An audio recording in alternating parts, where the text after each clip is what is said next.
enjin ni dia dah start masalah kondem. Sistem pembakaran kereta ni sebenarnya dah bercampur dengan minyak hitam. Minyak hitam dah masuk ke dalam ruang pembakaran. Dia meletup sekali. So karbon-karbon yang ada dekat sistem pembakaran akan keluarkan exhaust.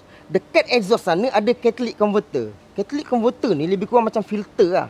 Kereta moden yang nak keluarkan kereta wajib kena ada catalytic converter. Kalau tak, dia tak layak jual kereta dia dekat mana-mana negara yang dia nak jual lah.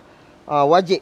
So dia punya sukatan dia. Sebab tu kalau korang nak jumpa akan datang, tak jumpa dah kereta heavy-heavy. Confirm dia ada sekatan dia dah. Okey, secara tak langsung siapa-siapa yang nak ambil kereta kereta-kereta padu-padu sekarang boleh lah. Macam sikit tak apa, kancil cukup. Okey, secara tak langsung sistem pembakaran tu dia tak boleh tembus dalam ruang catalytic converter. Secara tak langsung guys, kita akan membuktikan menggunakan alat. Ni,